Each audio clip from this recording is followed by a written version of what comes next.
What's up guys, and welcome to today's coverage of the Aalborg Match Play Championships.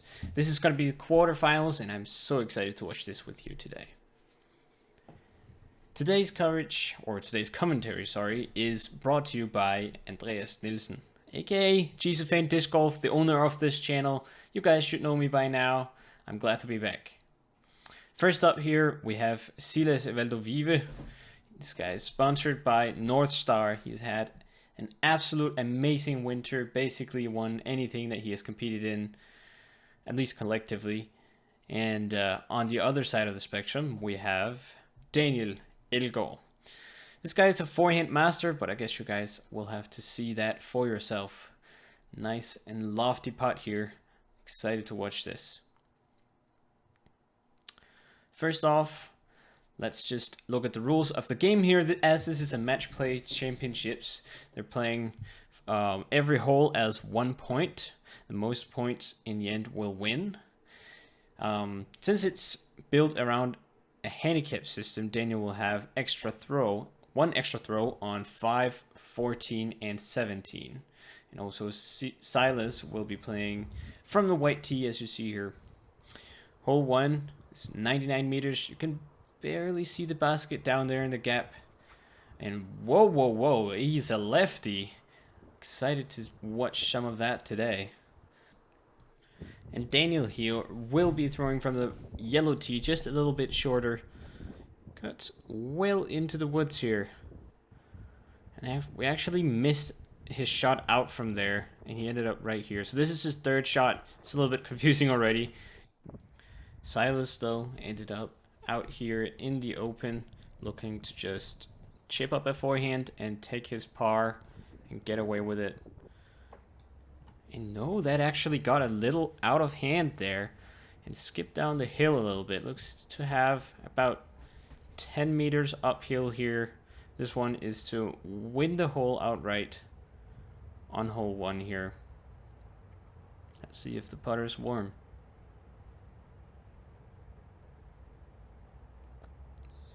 No, it is indeed not. So, looks like if Daniel can hit this, they're going to tie the first hole in a bogey. That's what happens on this hole. You go a little bit too far on the second shot, and that's just sneaks up on you real fast, that little bogey. Hole 2 here, this one, they're actually playing from the same pad here, but it's 83 meters. This is the A pin, around the corner to the left.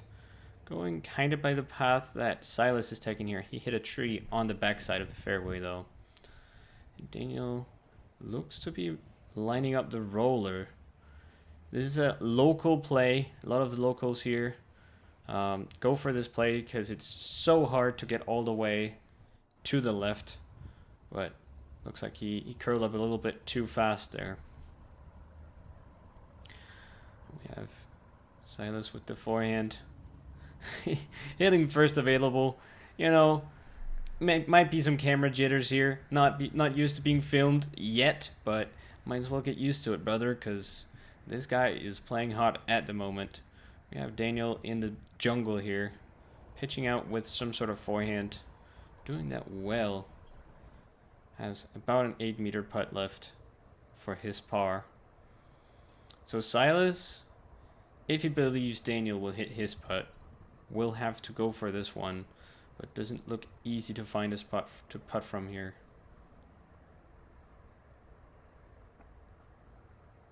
And no, he looks to just lay it up, believing that Daniel will never in his life hit this 8-meter putt.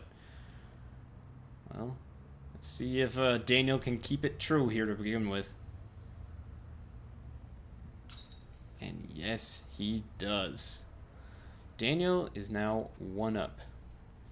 And up next we have a par 3, 93 meters from the white tee. The path here on the right is OB, so you better get inside the grass area here again. As he does, skips a nice forehand around there. Daniel has a slightly easier shot, only 70 meters, but same deal, don't get OB. Throwing the backhand here, oh, looks to be turned over just a little bit too much.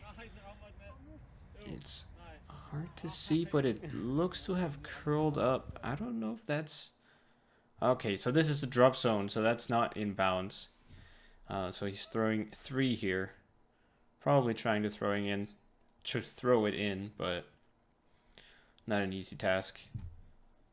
Silas will be able to just lay this one up for his par and take hole 3. They're now back to tied.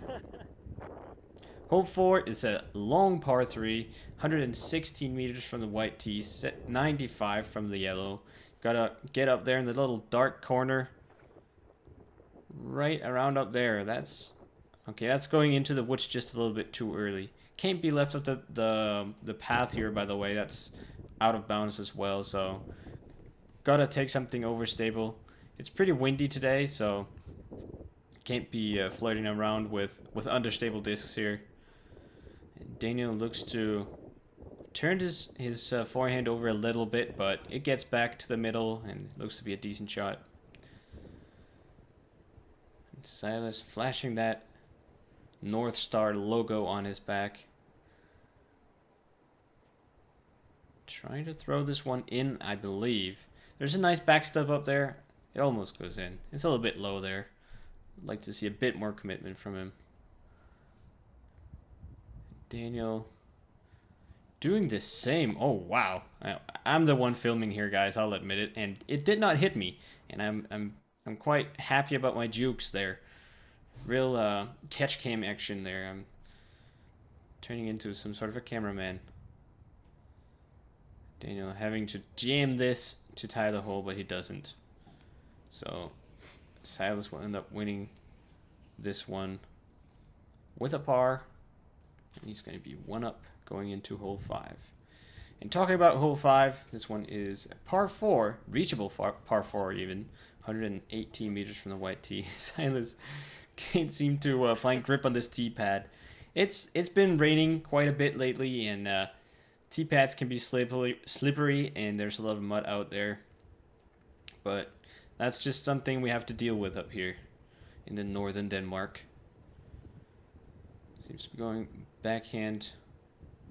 I would assume with some sort of driver here.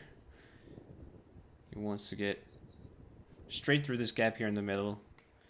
He doesn't. He hits the left side tree and kicks way right, and he is in jail. You can see it on his face there. Does not like that one. Daniel hitting the right side but kicking to the same spot. They're both in jail. At least they're together. And this is how it looks like. Silas looking to be lining up a forehand here. You can see he has a decent line. You can find some gaps in here. Oh, that's a really understable disc. He has to get a little bit to the right from there, and as a lefty forehand, it's not easy, so has to go with the understable disc. Does not too good. Daniel gets up there pretty well, it seems. I didn't see it hit any tree. Can just see the basket there. This is Silas's 3rd shot. Ooh, just a little bit to the right, but really good line. Solid scramble shot there. Has this one for the par. And that's in. Oh, yeah, I forgot to mention. This is one of the holes where... Oh, hello, Mark. This is one of the holes where Daniel has an extra stroke. So he can actually just lay this one up and take his par as well. Yeah, he was there in 2. That's a really good... Yes, they seem to be figuring the same thing out right now. Yeah, you can just lay it up, brother. And he does. Beautiful little lofty layup. And they both go par, but Daniel wins it with the extra stroke, and they're back to scratch. Hole 6 here, we're in the A position, like I said before. So this is a par 4 today, 100 meters-ish from the white pad. Silas throwing his extremely overstable Pacific OS here. On, I think he might have wanted a flex line there, because you need to get through that gap right in the middle. It's hard to see because there are a lot of trees, but you want to get through the gap and then skip up to the right. You seem to be going right just a little bit too early there, but you can sometimes get lucky through the trees, but not every time. Daniel definitely doesn't. He hits the branches on the big tree in the middle. Just a little bit too high off the tee there. And now you can see the gap more easy. Right there. Nice shot through the gap. Doesn't quite fade all the way up to the basket, but he should have some sort of a putt from there, I believe. Yeah, and here we have it. This is his shot for the birdie, actually. Looks to be lining it up. No, he's just lining it up for 4. And Silas got all the way up here and puts it in for the eagle, just to set a statement for the day. He wins that hole, and he's 1 up now. And up next we have hole 7. This is a par 3, 66 meters, one of the shorter holes on the course, but also, I believe, one of the cooler holes. It's just a straight shot. Should be easy, this one. And I think most people will pick a putter here. This is Silas's spy, straight spy. Wants to just turn it off the right side, but he doesn't quite get it to turn enough. Stays straight right into the tree and kicks down right off the fairway. Daniel going for a low forehand here. That could be a good play, going for the low shot. Just skip it up there so it just doesn't deviate as much from the line. But he just turned it over a little bit too much, and it ended up to the right as well. Didn't quite get to the birdie putt. Silas scrambling up there for par. He will have a short putt, it seems, for his par. Daniel going forehand. Yep, that looks good. It's pretty close. Okay, just a little bit farther than it seemed. Looks like Silas has like 7 meters or so, I would believe, for the par. He needs this to tie the hole, because Daniel is pretty much parked. He tickles the chains on the left side, but doesn't quite get it. That's unfortunate. Now Daniel can just tap this one in and win the hole outright. Hole 8 is a par 4, 182 meters from the white tee. You have to get a little bit more left than Silas is going here. It's like in the trees over there to the left.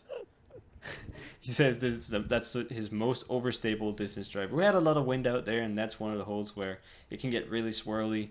A lot of headwind there, and it turned his disc right over. It didn't go to the left as he wanted to. Daniel has a bit of an easier pad here from the yellow pad. Quite a bit easier, I would say. And gets up there really nice, takes advantage of it. He's a lot closer to the gap than Silas is. What is this? Lining up an overhand shot, it seems. A tomahawk. It goes. It gets caught up in the first trees there, but it looks to stay in the middle somewhere. Daniel going back to the pattern pending for this scramble shot. It's going to be hard to reach all the way into the gap here, but I'm sure he's going to try.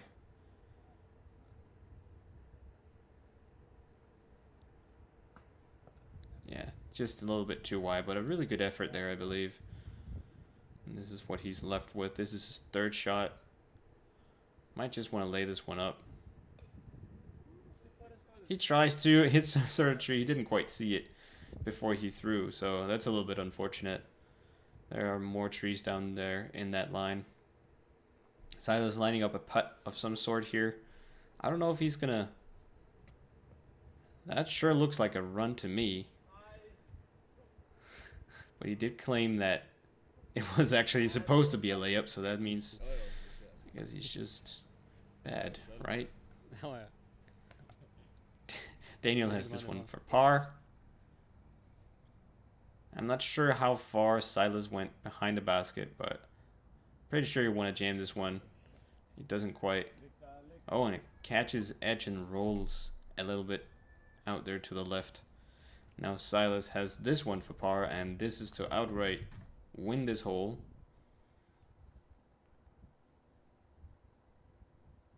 Silas said that he has a straddle putt and a staggered stance putt, and whenever he doesn't putt well with one of them, he'll just go to the other one for the rest of the round, and this is where he claimed, I'm just going to be straddle putting for the rest of this day, so that worked pretty well.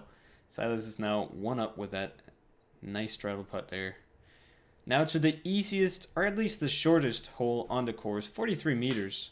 Right up there, you can see it to the right of the fairway. That is the fairway that Silas is going through there. And we actually recent in the storm, auto, had a tree fall down in the middle of the fairway here, making the hole a little bit harder, which a lot of people like because it was a little bit too easy before. Looks like Daniel just faded out a little bit too early, but he's left with a circle's edge putt here. See if he can jam this one for birdie.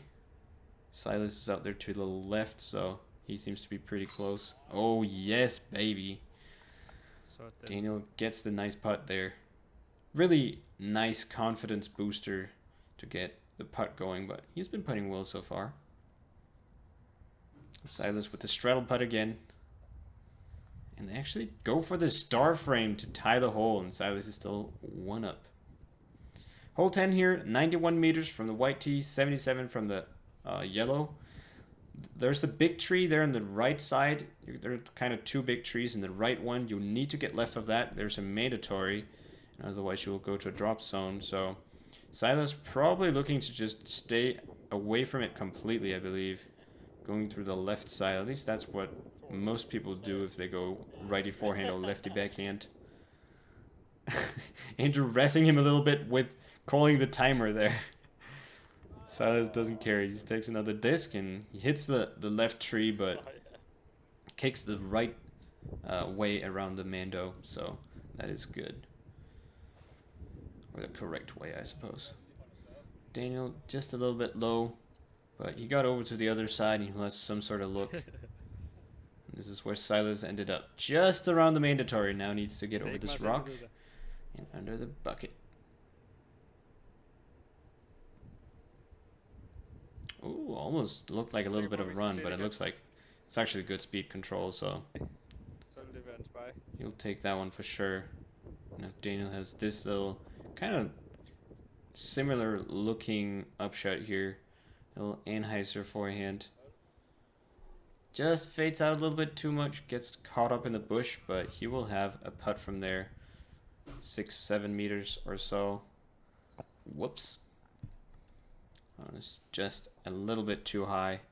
That can happen. It was a wide straddle, and Silas takes the hole with his staggered stance there. Bragging about hitting the staggered one. Now we have hole 11. This one is 97 meter island hole. You need to get inside those little white blocks down there. And he actually lands on the outside of the blocks. He lands out of bounds and it cut rolls, or I don't know, kind of like bounces backwards into the island and ends up in bounds. Daniel trying to find the same sort of luck here, but he definitely can't. That one kind of stalled up top and just went into the hazard. Yeah, well, into the out of bounds, and he'll have to putt from the drop zone. Yeah, those are the kind of tee pads we had to deal with out there, or they had to deal with out there today. So, yep, that's one of the muddier ones. Daniel has to jam this one to stay in it on this hole. He doesn't quite. So Silas can just lay up here for his par. Daniel will get a bogey and Silas will win this hole. He's now 3 up, kind of starting to run away with it a little bit here. Hole 12, par 3, 108 meters from the white and 78 from the yellow. You can see it up there, just to the right of the clump of trees. And Silas is throwing a big forehand flex shot. And almost acing it. What an amazing shot from Silas there. Ends up pretty close to the basket. There's kind of a backstop up there, but almost went in and rung it up from 108 meters. That would have been amazing. Daniel going for the same thing. Forehand flex. Looks to get up there somewhere. It's a good distance. Good height. He's left with this low ceiling putt, actually. It's hard to see, but there are branches right over the basket there. And he likes his lofty putt. which he can't really go for here, so ends up just putting a little bit too low. But a good effort again. And now Silas to win this hole with a short putt. Ooh, it's a little bit high, but it's in the basket, and that's all you need. Silas is now 4 up. It's about time Daniel starts stepping up his game here to stay in it. We have hole 13 here, just over 80 meters. You see the little tree that Silas got tangled up in right there? You want to get just behind that, and there's a severe downhill slope where the basket is on the middle of that slope.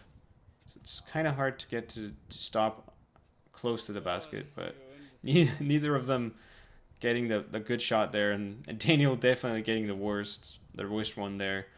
Just releasing a little bit low and not getting very far up the fairway. And now hits the tree that Silas hit on his first shot, so he's going to be a little bit behind here. Silas electing to just lay up. There's still a little bit of meat on the bone there, but he should have that. And Daniel going for the forehand run, and it's really close, but not quite. Silas to win this hole as well, and no doubter right in the bottom of the cage. And he's now 5 up with only 7 holes to play. This is a 20-hole course, so Daniel still has a chance, but he better start winning now. He better start winning.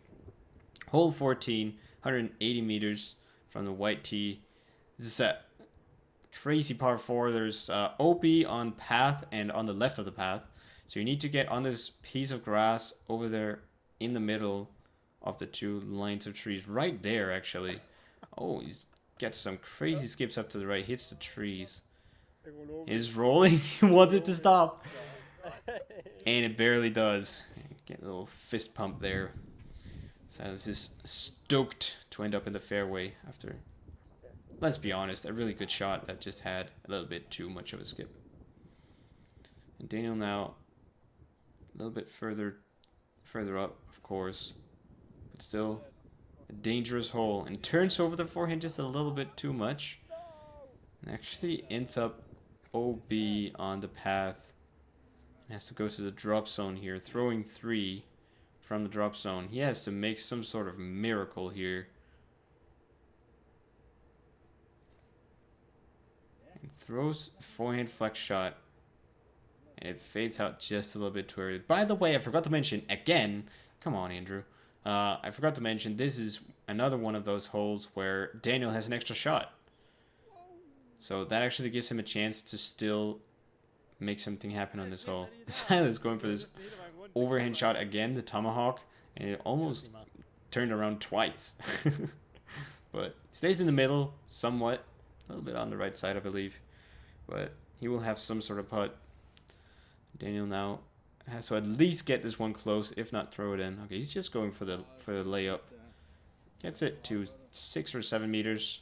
And Silas has this one to win the hole and be 6 up with 6 to play. Doesn't quite get it. A little bit on the left side, but it stays close. And Daniel will now have to jam this putt to tie the hole with his extra stroke, and that he does. So Silas will remain 5 up with 6 holes to play now, as we're going into hole 15. And hole 15, the basket is in the middle position here, 76 meters from the white tee, 60 something from the yellow. I think Silas looking to go for the left side gap here. Yes, he does. There are trees kind of everywhere, but you can kind of just pick your poison. He almost throws it in again. Silas is on fire. That was really close. I think he went just in front of the basket or just behind it and ended up somewhat close, I believe. And Daniel now, with a lot of pressure on, has to put this one close. And he doesn't. And he states, that's it. Game over. But, I mean, there's still the throw in. But you better throw this one in, Daniel. Come on. Oh, that's close. And he knows it as well. That's such a good bid. Oh, and Silas actually went a little deep and is obstructed by the tree in front of the basket here. He has this one to outright... He literally just has this one to win the game. To go up 6 with 5 to go. He goes a little bit too high. Looks to be lifted by the headwind there. And actually skips a little bit away, but still should be easily within his putting range there. He's a good putter.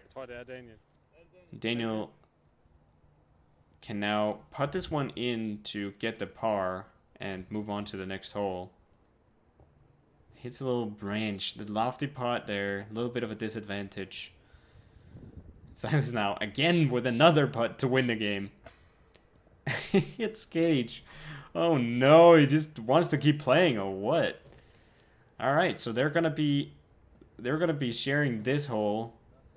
And Silas is gonna stay 5 up. And they have 5 to play. This is what you call Dormy, so actually Daniel can't win now. He can only tie and then they'll have to go into a playoff. But if they share just a single hole of the last 5 here, Silas will win. This one is a par 3, around 80 something meters, I believe. There's a hazard on the right side of the path, and looks like Silas actually found that hazard. Another look at those beautiful blank tee pads here. Daniel will be looking to just get this one in bounds. There's a wind from the left pushing it to the right if you expose the bottom of the plate to it. So he goes for the Anheuser and it gets dunked. Never gets back on Heiser, but he's left with this little upshot. Looks to be just laying it up, but not too happy about that layup. A little bit exciting still. And Silas up there from the hazard can put this one in to get his par and win, but misses. But stays close. Should be a tap in from there. And now Daniel again has this one to win this hole though. And move on being 4 down with 4 to play and still being Dormy. Come on. Need this one. A lot of wind off his left shoulder here. You can see him feeling it. I don't know if that's the pressure he's waiting for. He's feeling the pressure, or if it's the wind. I believe it's wind. Wants to put this one high. Oh, he just jams it straight in the chains. Not a problem. Silas 4 up with 4 to go. And we have hole 17 here. Really a score separator, to be honest. It's 190 meters from the white tee and severely uphill as well. Definitely the longest hole on the course to par. And really hard one to birdie. Going for the huge Anheuser forehand. Trying to get up there to the right. But I think it got tangled up just a little bit in those trees. But got out there in the open. Daniel now better put a move on this disc. Get some meters up there. And that he does. Nice looking forehand there. Nice control. Keeping it low to the ground. Not wasting any of the energy. And he's actually a little bit further than Silas here. So advantage Daniel. Also, this is hole 17. So Daniel will have an extra stroke on this hole as well. So Silas, a little bit pressure on your shoulders here. Got to put this one somewhat close maybe. Maybe he actually needs a birdie or a par if Daniel can just play it safe up there for the par from there. Goes for the Anheuser forehand again, trying to stay on top of the wind. But leaves it just a little bit short. Might have some sort of bid if he wants to from there. Now Daniel. Don't like the Anheuser forehand, which he looks to be lining up because the wind is going to dunk it here. Yeah, it does. Never gets up to Heiser. I would have liked to see a Heiser forehand from there. Let it be on top of the wind and get some extra distance. But it's hard to read the wind and use it to your advantage. Now, he has this as his 3rd shot. You can get this one close and get a par still.